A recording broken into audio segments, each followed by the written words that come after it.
USGB bankers rule the world. Listen to the full version on the official dinarreport.com website and become our supporter on Patreon. The final wake-up call by Peter B. Meyer. Not one penny of tax pays for any service or program. Put simply, bankers control the government in almost every country. This has been the case since the creation of the Federal Reserve in 1913, and in Europe for centuries before that. Their grip was further tightened when the gold standard was abandoned in 1971. For the most part, the public believes that governments get their money from the taxes they collect from their citizens. This money, it is believed, pays for all the services and programs needed to keep a country running. But this is not the case. Instead, not a single penny paid by the people to the government actually pays for any service or program. The money collected from the people goes directly to privately owned central banks.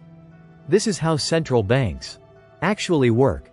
The central bank lends money to the government and buys the government's debt. But the banks do not really have the money they lend, so when they need it they just print more. The money they print is worth nothing because it is not backed by anything. In the past, the US dollar was backed by the so-called gold standard, and that determined the value of the currency. The business model of the central banksters is control. They put governments into debt to control them by creating fake currency and lending it to the government, which then has to listen to what the banksters say. Otherwise they go after the real assets, and that is why governments and the population are massively indebted. The central banks don't want to give up this control mechanism. They insist on maintaining their debt-based control system. The whole economic system has collapsed since 2008.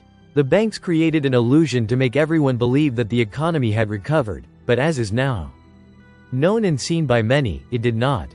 The same central banks are preparing to bring the economy down, but first they need someone to blame. However, they have started to announce that it could happen as early as this year.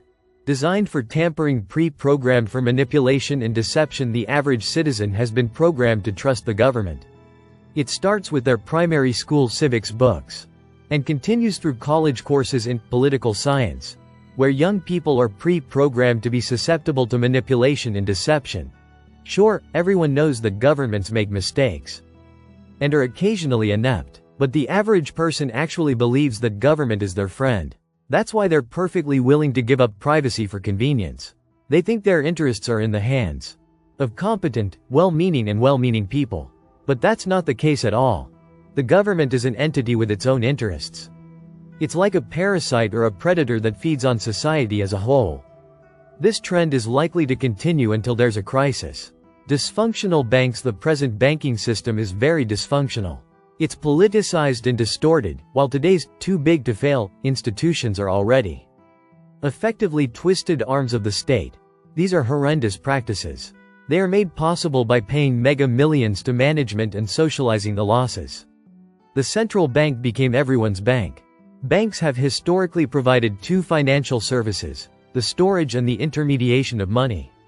Money was a commodity, not just an accounting fiction. It was a floating abstraction. This distinction has already been lost with current accounts that pay interest and fractional reserve policies that create currency out of thin air.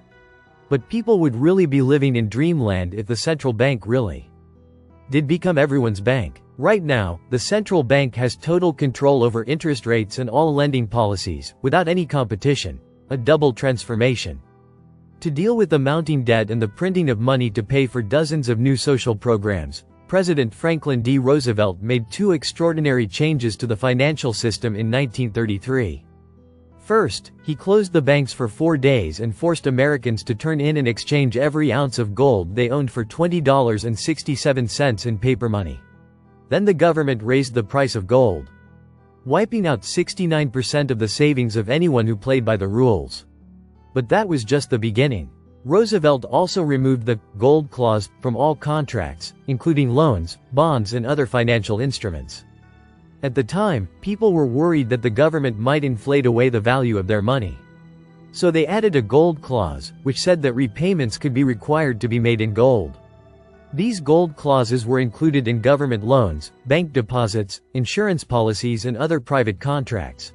When Roosevelt outlawed the gold clause, he stole billions from investors. In fact, A Harvard paper estimates that this rule took $700 million a year in 1933 from private investors who bought government bonds. Billions more were stolen from people who lost money. In private contracts, bank accounts and insurance policies when the gold clause was removed. The removal of the gold clause was so controversial that investors sued the government. The case went all the way to the Supreme Court. Roosevelt was terrified that his debt jubilee would be overturned. He even wrote a speech saying he would ignore the court if it ruled against him. In the end, his political pressure worked. And the court ruled 5-4 in Roosevelt's favor. There were consequences, of course. Tens of millions of people lost massive amounts of their savings. And after a boom, the stock market soon fell by 50%. In a single year, investor confidence was shattered. A great financial crisis was brewing. The government and individuals had borrowed exorbitant amounts of money, and many were struggling to repay their creditors. Because every dollar at the time had to be backed by 25 cents of gold. So the government couldn't print unlimited amounts of money out of thin air. Foreign creditors who held U.S. government bonds were allowed to take repayment in gold bullion rather than dollars, so gold reserves rapidly disappeared. From 1958 to 1968, 52% of America's gold reserves left the country in the form of repayments on U.S. debt. The government was terrified. They knew there was only one way out: another debt jubilee. First, they eliminated the 25% gold backing of every dollar. Then, in 1971, President Richard Nixon completely reneged on the U.S. promise to pay foreign creditors gold for their dollars.